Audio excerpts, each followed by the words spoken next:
Okay, so today we're gonna learn about that how we can answer exactly what the question asks and how to compare the characters effectively. And the third thing we're gonna learn today is comparing characters without retelling the story.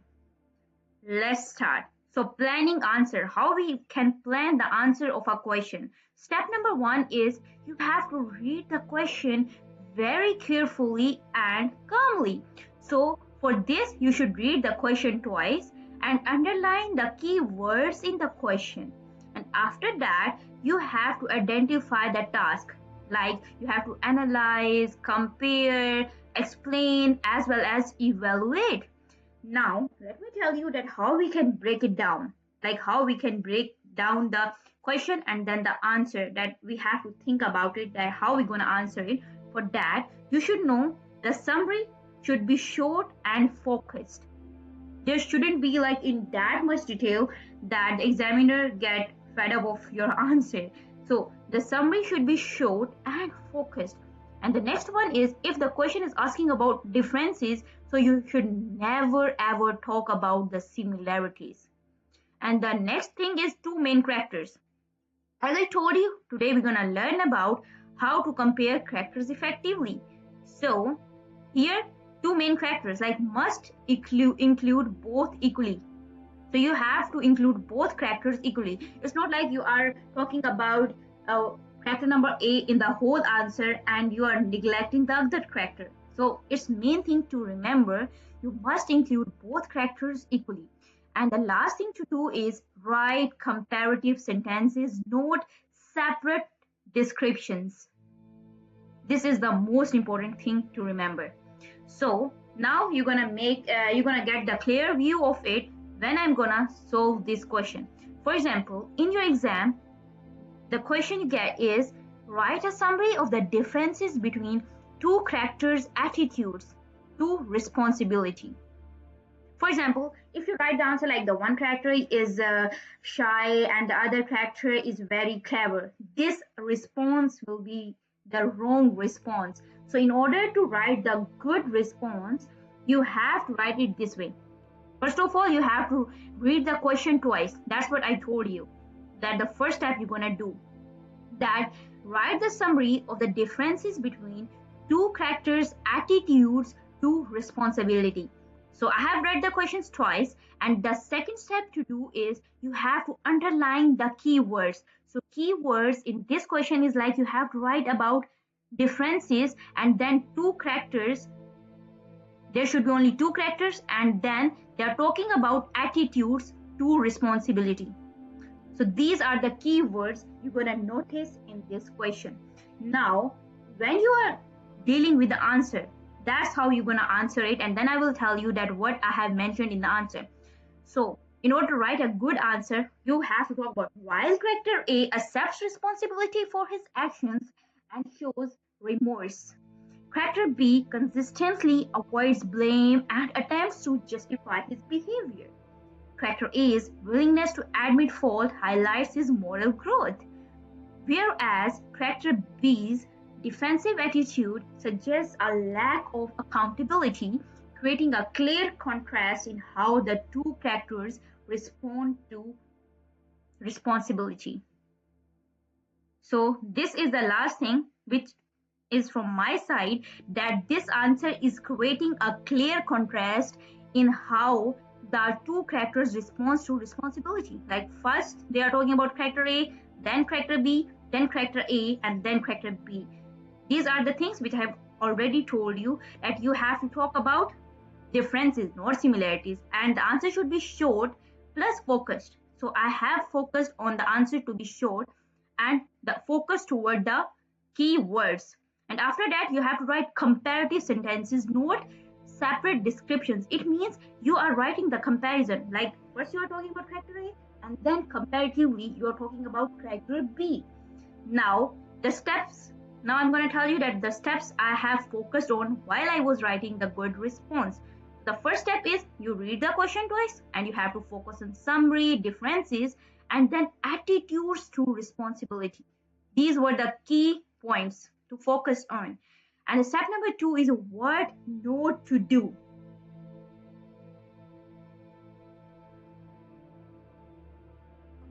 So step number 2 is identify what not to do. The first thing is don't describe each character separately. That's the most important thing while you're answering the question. And then don't include similarities, and then don't write a long paragraph. Are you getting my points? Yeah. And also, if you notice in the answer, plan key contrasting ideas. Like this. Like before writing, quickly think. Before writing this answer, you have to quickly think that character A accepts responsibility and character B avoids responsibility, because the clear question was differences.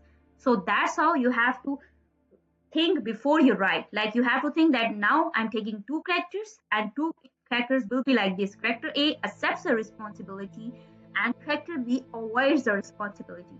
And the step 4 is write the comparative sentence.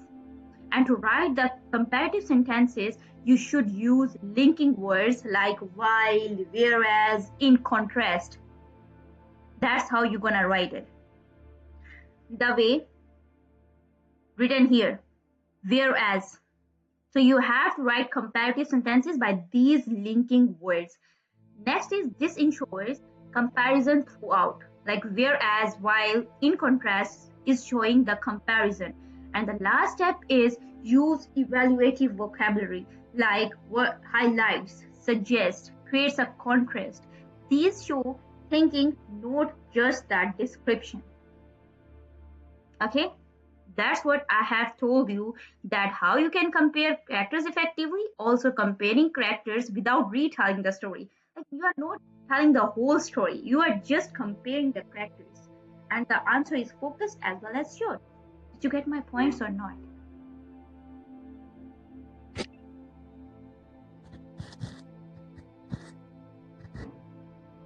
Hello? Do you have any question about it? Yeah, no, I said yeah. Okay, so now it's your turn to tell me what you have understand.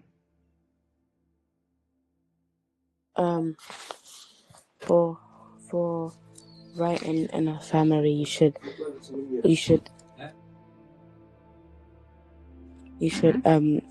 read it twice and understand the information, and also find the differences, not similarities. And the attitude towards the responsibility. For example, like write well, whereas, and like in contrast and stuff. Also focus on the answering the question other than writing like long paragraphs. Very good. And also, while you're writing, the first thing you're gonna do is you have to read it twice. The second thing you're gonna do is you will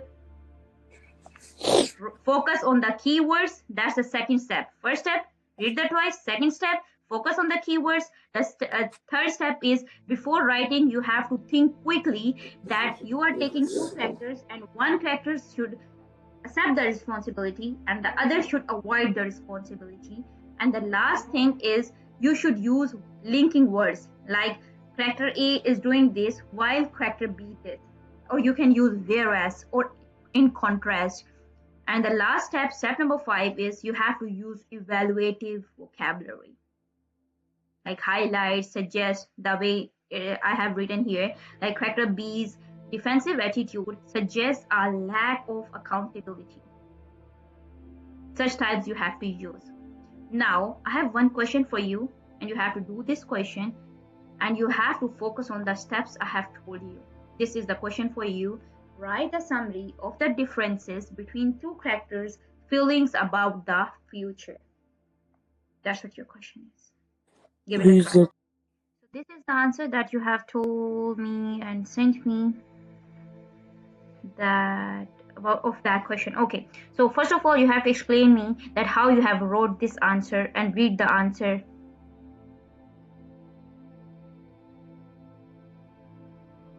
You have to read this answer and you have to tell me that how you have focused on the steps I told you earlier. Okay?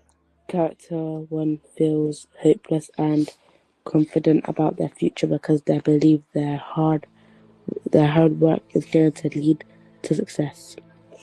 That I used I'm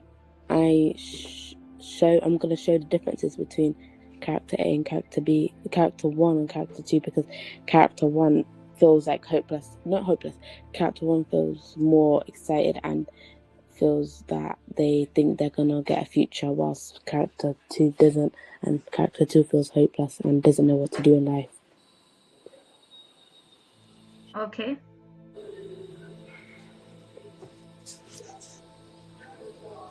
So here, first of all, you have to read the question twice, that you already done. And next step was that you have to focus on the keywords. Can you tell me that what keywords you have focused on in the question? What were the keywords you have focused? Okay, put it on then.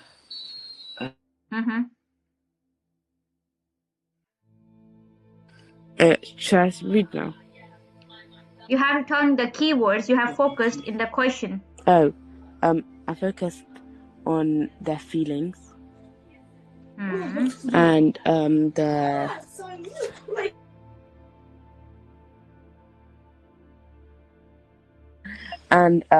used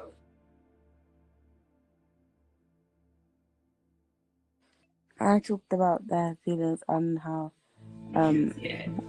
the word in contrast and was, and although. Okay, very good. Now I'm reading the answer. Character 1 feels hopeful and confident about their future. Yeah, you are talking about that character 1 is very focused about both of the characters, like about himself and about the character number 2, right? That's why you are using there. Yeah. Okay, so feels hopeful and confident about their future because ECAUSE, they believe, so here there is a spelling mistake, because they believe their hard work is going to lead to success. So here you're not gonna write they believe, because you're talking about character number 1, so you're gonna write he believe, because character 2 is totally opposite, so we can't write they believe.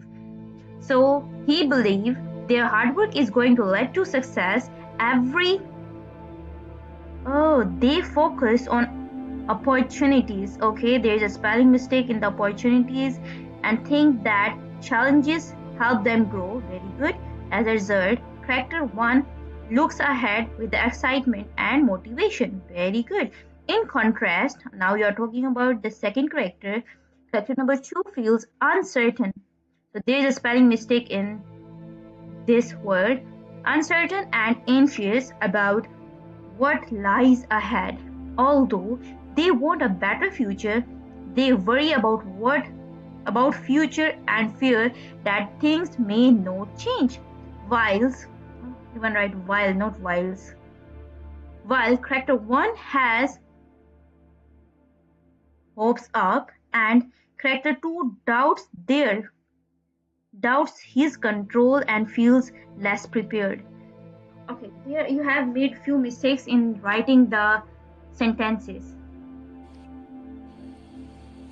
Are you getting my point? That which mistakes you are making here? Yeah. Like, although they want a better future, we're not gonna write that they want a better future. Yeah, okay, they want a better future. They worry a lot about failure, and not they. The first one is very the first one is focusing on the opportunities and is very positive. So you can't write that they worry about the failure. The first one is not worrying about the failure. He is only focusing about the success, and he's so much ambitious about it. So you have to focus on these things. Okay, now I will tell you the correct answer, the good response you can write for this question. Are you ready for it? Visible to you? Yeah. Now I'm going to tell you about the good response of the question I have given you, which was write a summary of the differences between two characters' feelings about the future. You have to read the question again. That's what the step number 1 includes. Write a summary of the differences between two characters' feelings about the future. And now step number 2 is you have to highlight the keywords. First is that you have to write the summary, like you have to summarize. And the second is you have to write the differences, note the similarities. This is the keyword. And after that, you have to choose only two characters. This is also the keywords. And you have to discuss about their feelings. And the last thing is feelings about what? Feelings about future.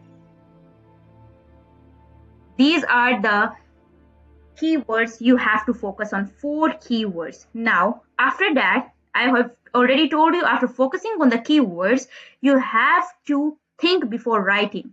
You have to think that character 1, you're going to take the character 1 as this and character 2 as this. No, now I'm writing the answer, like good response gonna be like character A and character B. In order to write it, you have to think of it that the character A is very ambitious while character B approaches it with fear. That's how I'm gonna think of it. This step. Step number 3. It means we are done with 3 steps. And the second step, while you're writing the answer, you have to use these linking words and the evaluative vocabulary. Now let's read the answer. Character A views the future with optimism. Do you understand what optimism is? Can you repeat that again? Can you tell me what's the meaning of optimism? I don't know what that means. You don't know? No.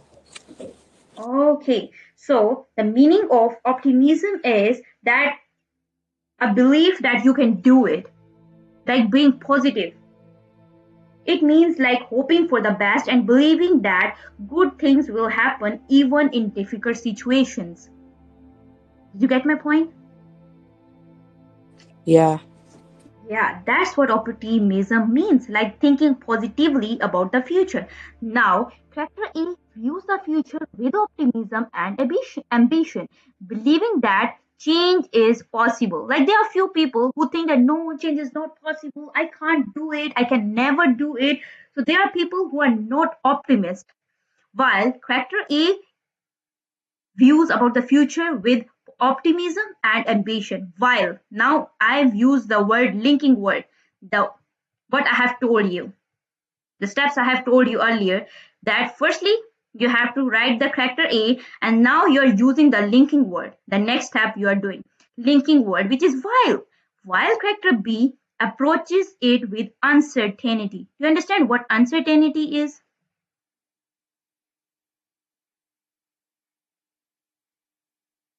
Oh, okay.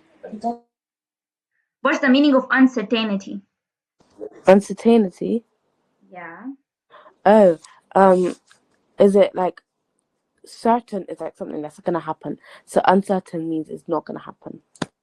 Yes, like the person who thinks like not being sure about what will happen, what's true, who doubts a lot.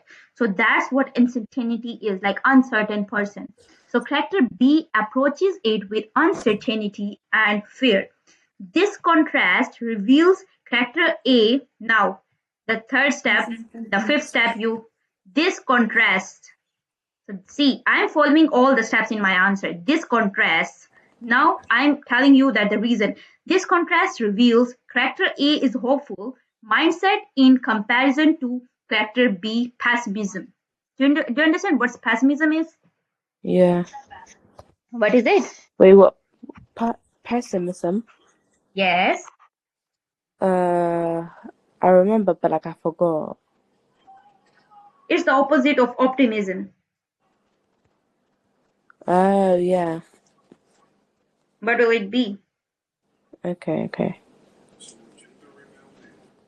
So pessimism is expecting bad things. The person whose views are about optimism, it means he thinks good, like he is positive person. While pessimist or pessimism, the person who is like whose thoughts are pessimist, so that person means that expecting bad things, that this will happen, bad will happen. For example, there are few students who think that I will fail the exam. In comparison, character B, pessimism, highlighting their differing emotional outlooks.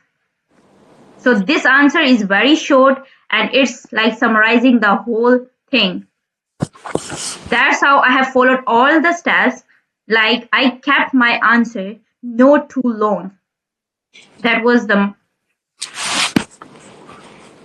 Now, steps to write the good response. Again, identify emotional contrast, like the first one should be optimistic and the second one should be fearful. And then you have to avoid storytelling while you are writing the answer. Focus on attitudes, not plot retelling things. Okay? And the third step is you have to balance both characters. Ensure you are talking about both characters side by side. Like one sentence covers both. This mistake you have made because your one sentence were not covering both of them. So you have to keep it like this. Here, if you see, character A views the future with optimism and ambition, believing that change is possible, while character B approaches it with uncertainty and fear. So I have followed this thing that one sentence is covering the both characters. And the second thing you should keep in mind is neither character dominates. And to reach top marks, you should compare in every sentence and use contrast connectives. Keep answers precise and focused. Did you understand or not? Okay. Yes. So do you have any question about it? No. Okay, so now let's move toward your homework. Are you ready for it? Yeah. Very good. Do you remember the first homework I have given you?